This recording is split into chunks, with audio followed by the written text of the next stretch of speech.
के रूप में अपने सर्वोच्च अभिभावक को पाकर अत्यंत हर्षित व उल्लसित है।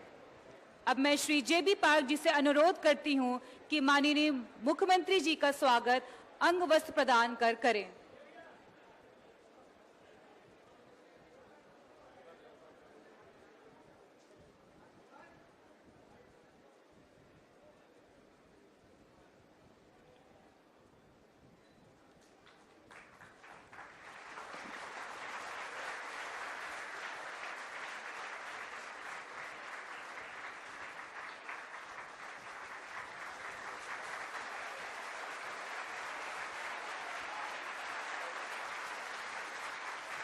Thank you, sir, for welcoming our Chief Minister. अब मैं हमारे विश्वविद्यालय का कुल गीत, जिसके रचयिता स्मृति शेष आचार्य प्रोफेसर जगदीश प्रसाद श्रीवास्तव जी तथा संगीतकार पद्मश्री डॉक्टर राजेश्वर आचार्य जी रहे हैं, इसकी प्रस्तुति के लिए ललित कला व संगीत विभाग के विद्यार्थियों को आमंत्रित करती हूँ।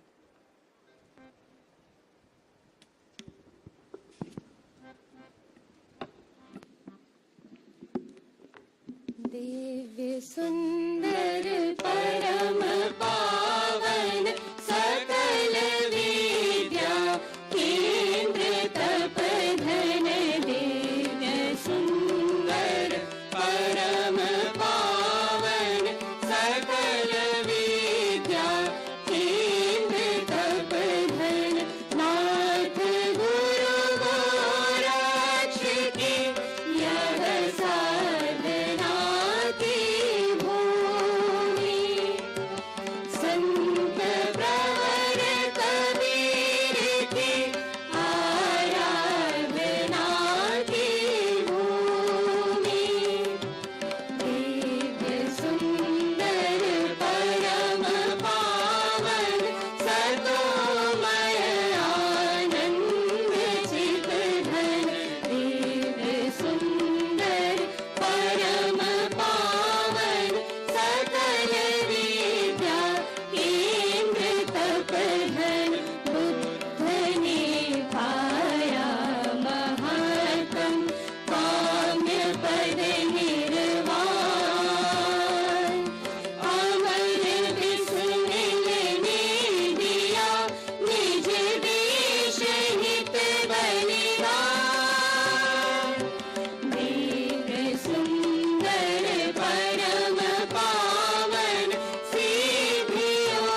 please, students.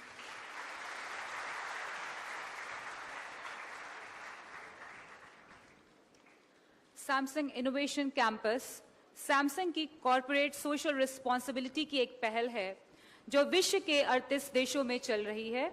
आज जब हमारा देश चौथी औद्योगिक क्रांति इंडस्ट्री 4.0 की तैयारी कर रहा है, तब सैमसंग इनोवेशन प्रोग्राम छात्रों व बेरोजगार युवाओं को विभिन्न तकनीकी शिक्षा व सॉफ्ट स्किल्स को प्रदान कर रहा है। CSR कार्यक्रम के माध्यम से Samsung electronic sector skill counselling of India के साथ मिलकर artificial intelligence, big data, internet of thing, coding तथा प्रोग्रामिंग जैसे कोर्सेस में प्रशिक्षण प्रदान कर रहा है। इस इनोवेशन कैंपस से देश भर के 3500 छात्र तकनीकी ज्ञान लाभ प्राप्त कर रहे हैं और आज हमारे इस विश्वविद्यालय के भी 350 छात्रों को प्रमाणित किया जाएगा। आइए एक वीडियो के माध्यम से इसकी दक्षता को पहचानें।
Thank you. अब मैं हमारे विश्वविद्यालय की कुलपति महोदया से अनुरोध करती हूं कि माननीय मुख्यमंत्री जी व गणमान्य अतिथियों के स्वागत संबोधन के लिए आए।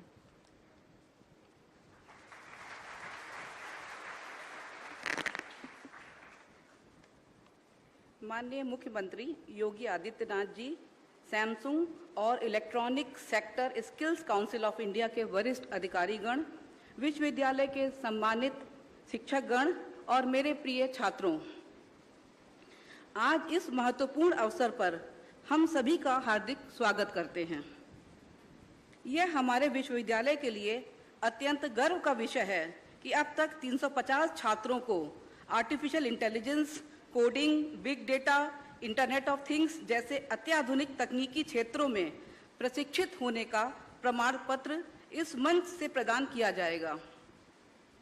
छात्रों का प्रशिक्षण एवं यह प्रमाण पत्र वितरण कार्यक्रम सैमसंग और हमारे विश्वविद्यालय के बीच MOU का और साझेदारी का प्रतीक है, जो हमारे छात्रों के लिए एक अद्वितीय अवसर लेकर आया है। ये पहल न केवल उन्हें वर्तमान के रोजगार बाजार में नए नए अवसर प्रदान करेगी, अपितु उन्हें भविष्य की डिजिटल अर्थव्यवस्था का हिस्सा बनने के लिए भी तैयार करेगी। प्रिय छात्रों, सैमसंग द्वारा उपलब्ध कराए गए इस प्रशिक्षण से आपको अंतर्राष्ट्रीय स्तर पर रोजगार के अवसर तो मिलेंगे ही, साथ ही इस विश्वविद्यालय की भी ख्याति बढ़ेगी। माननीय मुख्यमंत्री जी के नेतृत्व में उत्तर प्रदेश ने कौशल विकास के क्षेत्र में नए नए कीर्तिमान स्थापित किए हैं, वे अत्यंत सराहनीय हैं। विकसित भारत 2047 की परिकल्पना में उत्तर प्रदेश की भूमिका प्रमुख होगी और आपके मार्गदर्शन में राज्य सरकार की योजनाएं जैसे युवा हब, CM फेलोशिप और मुख्यमंत्री कौशल विकास योजना हमारे युवाओं को आत्मनिर्भर और सशक्त बनाने में अत्यंत महत्वपूर्ण योगदान दे रही हैं। इन योजनाओं के अंतर्गत जो प्रशिक्षण कार्यक्रम चलाए जा रहे हैं, वे हमारे छात्रों को देश के विकास में सक्रिय भागीदार बना रहे हैं। आज का यह कार्यक्रम भी विकसित भारत 2047 की दिशा में एक महत्वपूर्ण कदम है, जहां हम अपने युवाओं को भविष्य की तकनीकों में सक्षम बना रहे हैं। सैमसंग इनोवेशन कैंपस के तहत जो प्रशिक्षण दिया जा रहा है, वह हमारे छात्रों को वैश्विक प्रतिस्पर्धा के लिए तैयार करेगा और उन्हें भारत की डिजिटल क्रांति में एक अहम भूमिका निभाने के लिए अवसर प्रदान करेगा। मेरे प्रिय छात्रों, यह प्रमाण पत्र केवल आपकी उपलब्धियों का प्रतीक नहीं है, बल्कि एक नई यात्रा की शुरुआत है, जो आपको आत्मनिर्भर भारत की दिशा में आगे ले जाएगी।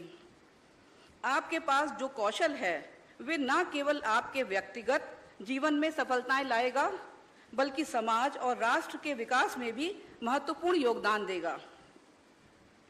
अंत में मैं सैमसंग और हमारे सभी साझीदारों का, सारे जितने भी कोलैबोरेटर्स हैं, सपोर्टर्स हैं, उनका आभार व्यक्त करती हूं, जिन्होंने इस कार्यक्रम को सफल बनाने में महत्वपूर्ण भूमिका निभाई है। हम आपके सहयोग के लिए आभारी हैं और आशा करते हैं कि भविष्य में भी हम इसी तरह के प्रयासों में अपने छात्रों को सशक्त बनाते रहेंगे। माननीय मुख्यमंत्री जी, आपकी उपस्थिति के लिए विशेष धन्यवाद। आपके प्रेरणादायी नेतृत्व और मार्गदर्शन से हम सभी को निरंतर ऊर्जा मिल रही है। धन्यवाद।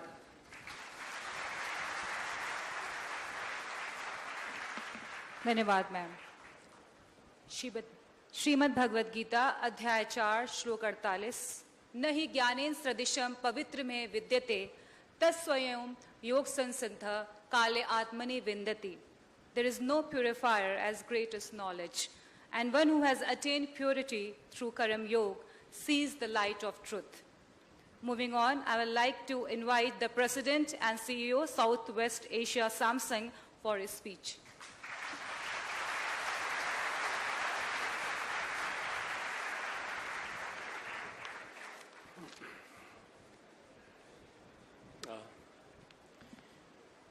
Shri Yogi Ji, Honorable Chief Minister of UP, Dr. Poonam Tandon, Vice Chancellor, DDU University, members of ESSCI, teachers of DDU, colleagues at Samsung, and my young friends. Namaste.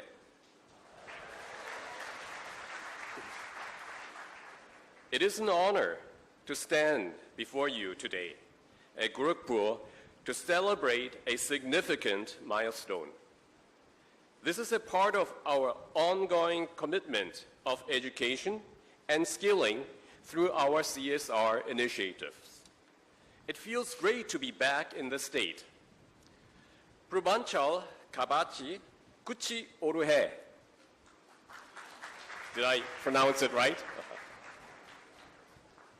Samsung came to India in 1995. We chose UP to set up our first factory in 1996, and we never looked back. Today, Samsung in India is the biggest consumer electronic company. Our Noida factory is one of the world's largest mobile factories. Here we make the world's best smartphone and export to the world. Noida is also home to our 2 R&D centers and 1 design center, where we innovate for India and the world. And with Samsung Innovation Campus, we want to make this partnership even stronger. In Samsung Innovation Campus, we offer future tech courses such as AI, big data, coding, and IoT. This aligns with the government Skill India initiative, and we bridge the skill gap among the youth so that you can contribute Digital India. Under the Samsung Innovation Campus program, we have set up to train more than 3,500 youth this year. Of the total, 2/3 of the students are from UP.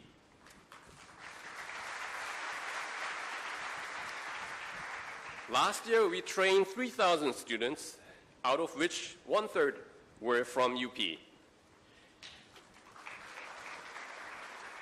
Samsung Innovation Campus is currently running across 38 countries. And you, my young friends, are part of the global alumni of Samsung Innovation Campus learners. Samsung Innovation Campus is more than just a program. It is a vision to foster young talent and empower the next generation of leaders. It is also our mission to provide the tools, training, and opportunities that enable students to turn their ideas into impactful solutions. UP has joined us in this global initiative. Hundreds of students from UP have also participated in Solve for Tomorrow, a CSR initiative designed to create innovation ecosystem in the country. We are deeply grateful to Yogi Ji, the UP government, and the universities for their unwavering support and partnership. Your dedication to nurturing talent and fostering a conducive environment for growth has been instrumental in making this collaboration a success. UP has made great strides in emerging as a premier investment destination. With the state government championing the cause of industry. Yogi Ji, your focus on infrastructure, law and order, and responsive administration is a magnet for investment.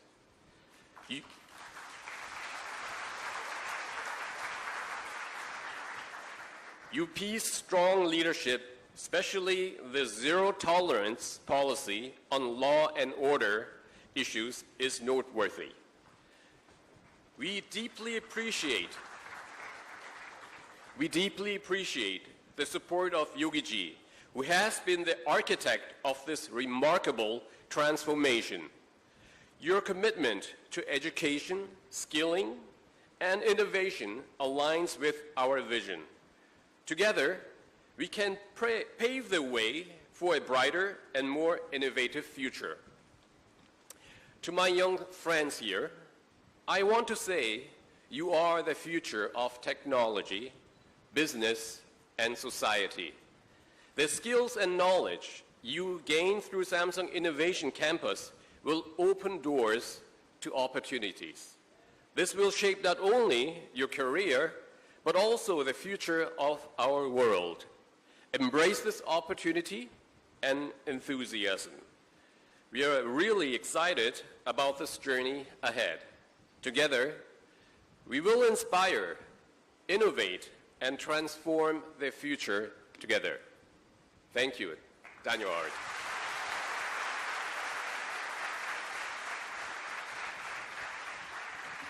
Thank you, Mr. Park. I must say that your initiative is in line with the motto of this university, which says, Ano Bhadra Kratvo Yantu Vishwataha. Let noble thoughts come from all directions, and definitely your thought has proved a mark. Thank you.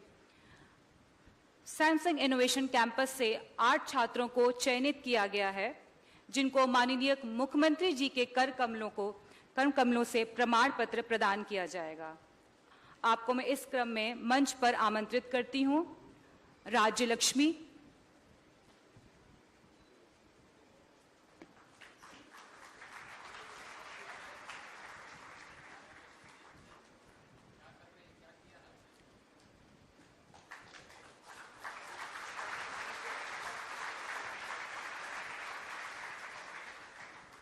Kanchan Lata Srivastava,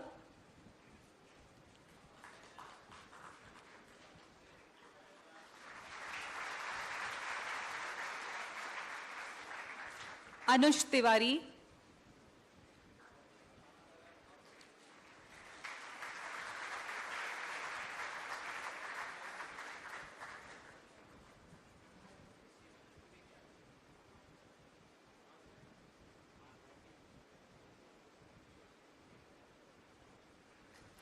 Smriti Mishra,